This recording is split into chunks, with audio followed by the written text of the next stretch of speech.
ഇന്നലെ India T20 ലോകകപ്പിന്റെ വിജയം ആഘോഷിക്കുന്നതിന്റെ ഇടയിൽ ഇന്ത്യൻ ക്രിക്കറ്റ് താരമായിട്ടുള്ള വിരാട് കോഹ്ലിയുടെ ഫോണിന്റെ വാൾപേപ്പറിൽ ഒരു സന്യാസിയുടെ ഫോട്ടോ എല്ലാവരും കണ്ടിട്ട് ഇത് ആരാണ് ഏതവനാണ് എന്ന് അത്ഭുതപ്പെട്ടു. ഇത് ആരാണ് എന്ന് അറിഞ്ഞു കഴിഞ്ഞാൽ നിങ്ങൾ ഞെട്ടിപ്പോകാനുള്ള സാധ്യതയുണ്ട്. കാരണം ഇതൊരു ആൾദൈവമാണ്, സന്യാസിയാണ്. ഇങ്ങേരുടെ ആരാധക വൃന്ദം എന്ന് പറഞ്ഞാൽ ഭയങ്കര വലുതാണ്. ഭയങ്കര വലുതെന്ന് പറഞ്ഞാൽ ഇങ്ങേരുടെ ആരാധകരുടെ പേര് കേട്ടാൽ നമ്മളെല്ലാവരും ഞെട്ടിപ്പോവും.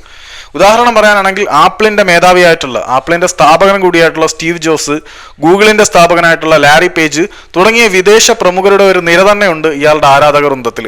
ഫേസ്ബുക്കിന്റെ സ്ഥാപകനായിട്ടുള്ള മാർക്ക് സുക്കർബർഗ് ഈ സിദ്ധസന്യാസിയുടെ ആശ്രമത്തിൽ എത്തിച്ചേർന്നതിന് ശേഷമാണ് ഫേസ്ബുക്ക് എന്ന ഐഡിയ തന്നെ രൂപം കൊണ്ടത് എന്ന തരത്തിലും ചില കഥകൾ പ്രചരിക്കുന്നുണ്ട്.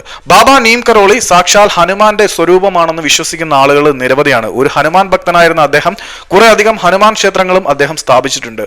ബാബയെ നമ്മളെക്കാളൊക്കെ കൂടുതൽ അറിയുന്നത് വിദേശികൾക്കാണ്. വിശ്വപ്രസിദ്ധ സംഗീത സംഘമായിരുന്ന ബീറ്റിൽസ് ഈ സ്വാമിയുടെ ആരാധകരും ശിഷ്യരുമായിരുന്നു എന്ന് പറയുന്നതായിരിക്കും കൂടുതൽ ശരി. സത്യാന്വേഷികളായി ഈ മണ്ണിലേക്ക് വന്ന പലർക്കും ബാബ വഴികാട്ടിയായി. ഹിമാലയ ശിഖരത്തിൽ ഒരു ബെഞ്ചിൽ ഒരു കമ്പിളി പുതച്ച് ബാലചേഷ്ടകളുമായി പുഞ്ചിരിച്ച് പഴകിയ ആപ്പിൾ പഴങ്ങൾ ഭക്ഷിച്ച് സദാ രാമനാമം ജപിച്ച് ബാബ വിശ്വദർശനത്തിന് ഒരു മാർഗദർശിയായി എന്ന് വേണമെങ്കിൽ പറയാം. ബാബയുടെ ആദ്യത്തെ ആശ്രമം ഉത്തർപ്രദേശിലായിരുന്നു. ബാബയെ ടിക്കറ്റ് എടുക്കാത്തതിന് ഒരു ടിക്കറ്റ് ചെക്കർ ട്രെയിനിൽ നിന്ന് ഇറക്കി വിടുന്ന സംഗതി ഉണ്ടായിരുന്നു. ടിക്കറ്റ് എക്സാമിനർ ബാബയെ ട്രെയിനിൽ നിന്ന് ഇറക്കി വിട്ടതിന് ശേഷം ട്രെയിൻ അവിടെ നിന്ന് മൂവ് ആവാത്ത അവസ്ഥയുണ്ടായി. എന്തൊക്കെ ശ്രമിച്ചിട്ടും ലോക്കോ പൈലറ്റിന് എഞ്ചിൻ മുന്നോട്ടെടുക്കാൻ കഴിയുന്നില്ല. അപ്പം ട്രെയിനിൽ ഉണ്ടായിരുന്ന സാധാരണ ജനങ്ങൾ പറഞ്ഞു, നിങ്ങൾ ഇറക്കി വിട്ട ആ സന്യാസിയെ കൂടി തിരികെ കയറ്റി കഴിഞ്ഞാൽ ഒരു പക്ഷേ ട്രെയിൻ മുന്നോട്ട് പോകുമെന്ന്. അപ്പം ലോക്കോ പൈലറ്റ് വിസമ്മതിച്ച ശേഷം പിന്നെ ഇയാളെ കയറ്റണമെങ്കിൽ തനിക്കൊരു കണ്ടീഷൻ ഉണ്ടെന്ന് ഈ സന്യാസി പറഞ്ഞു. അതെന്താണെന്ന് വെച്ചാൽ, ഇവിടെ നീം കരോളി ഗ്രാമത്തിൽ വെച്ചിട്ടാണ് ട്രെയിൻ നിന്നത്. ഈ നിർത്തി ഇറക്കി വിട്ടതാണ്. ഈ നീം കരോളിയിൽ എന്നെ ഇറക്കി വിട്ട നീം കരോളിയിൽ ഇന്ത്യൻ റെയിൽവേയുടെ ഒരു റെയിൽവേ സ്റ്റേഷൻ സ്ഥാപിക്കണമെന്ന് പറയും. അങ്ങനെ ആ ഒരു സംഭവം അംഗീകരിച്ചിട്ട് അവിടെ നിന്ന് ട്രെയിൻ സ്റ്റാർട്ട് ചെയ്യുന്നു. പുള്ളി കയറിയ ശേഷം ട്രെയിൻ സ്റ്റാർട്ടായി പോയി എന്നാണ് കഥ. ഇതിൽ വിശ്വസിക്കാൻ ബുദ്ധിമുട്ടുണ്ടായിരിക്കും, എനിക്കും വിശ്വാസമൊന്നുമില്ല, പക്ഷേ ഇങ്ങനെ ഒരു എക്സിസ്റ്റൻസ് ഉണ്ട് എന്ന് പറയുന്നതാണ്. അതിനുശേഷം ആണ് അദ്ദേഹം ഹിമാലയത്തിലേക്ക് പോകുന്നത്. പക്ഷേ നമ്മൾ പറഞ്ഞല്ലോ, നീം കരോലിയിൽ പുള്ളി ഒരു ആശ്രമം സ്ഥാപിച്ചിട്ടാണ് ഹിമാലയത്തിലേക്ക് പോകുന്നത്. ഹനുമാൻ ഭക്തനായിരുന്നതിലായിരിക്കണം അദ്ദേഹത്തിന്റെ ചേഷ്ടകൾ പലപ്പോഴും വാനര സമാനമായിരുന്നു. കുരങ്ങനെ പോലുള്ള ചില ചേഷ്ടകളൊക്കെ കാണിക്കാറുണ്ട്.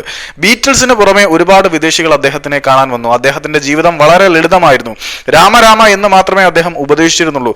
എങ്കിലും നിരവധി ഭക്തർ അദ്ദേഹത്തെ തേടിയെത്തി. പലരും ഹിപ്പികളായിരുന്നു, അവർക്ക് ലഹരി ഉപയോഗവും ഉണ്ടായിരുന്നു.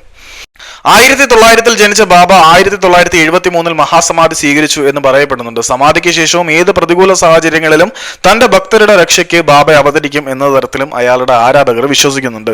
ലോക പ്രശസ്ത ഹോളിവുഡ് നായികയായിട്ടുള്ള ജൂലിയ റോബർട്ട്സ് പിൽക്കാലത്ത് ബാബയുടെ ശിഷ്യയായി മാറി. ബാബയുടെ മഹാസമാധിക്ക് ശേഷമായിരുന്നു ഇത്. ഇതുപോലെ പലർക്കും ബാബയുടെ സമാധിക്ക് ശേഷം ബാബ ദർശനം നൽകിയിട്ടുണ്ട് എന്ന് വിശ്വാസമുണ്ട്. ഈ അടുത്ത കാലത്ത് ഇന്ത്യ സന്ദർശിച്ച ഫേസ്ബുക്കിന്റെ CEO ആയിരുന്ന മാർക്ക് സുക്കർബർഗ് ആദ്യം പോയത് ഹിമാലയത്തിൽ ഈ ബാബയുടെ ആശ്രമത്തിലേക്കായിരുന്നു. ആദ്യകാലത്ത് ഈ ആശ്രമം സന്ദർശിച്ച ശേഷമാണ് ഫേസ്ബുക്ക് രൂപം കൊണ്ടത് എന്ന തരത്തിലും ചില കഥകൾ പ്രചരിക്കുന്നുണ്ട്. ഗൂഗിളിന്റെ സഹസ്ഥാപകനും ചിക്കൻ ബോക്സ് നിർമ്മാർജ്ജനത്തിന്റെ ഒരു പ്രമുഖ വക്താവും ഒക്കെ ആയിരുന്ന ലാരി ബ്രില്യന്റ് പേജും പുള്ളിയുടെ ഭക്തനായിരുന്നു എന്ന തരത്തിൽ ചില വിശ്വാസങ്ങളുണ്ട്. ബാബയെക്കുറിച്ച് അദ്ദേഹം കുറെ പുസ്തകങ്ങളും കാര്യങ്ങളും ടോക്കുകളും ഒക്കെ നടത്തിയിട്ടുണ്ട്. ഈ ബാബയ്ക്ക് ആപ്പിൾ ഭയങ്കര ഇഷ്ടമായിരുന്നു. ഈ ആപ്പിളിൽ നിന്നാണ് നമ്മുടെ സ്റ്റീവ് ജോബ്സ് ആപ്പിളിന്റെ ഐഡിയ കണ്ടെത്തി ബ്രാൻഡിന് ആ പേര് നൽകിയത് എന്ന തരത്തിൽ ഒരു കഥ ഭയങ്കര വൈറലാണ്. എനിക്കതിനെക്കുറിച്ച് വലിയ വിശ്വാസവും കാര്യങ്ങളും ഒന്നുമില്ല. അപ്പം വലിയ സംഭവമൊന്നും ഇല്ലാതെ ജസ്റ്റ് അങ്ങ് ചെയ്തു വിട്ടതാണ്. പെട്ടെന്ന് ചെയ്യേണ്ടതാ.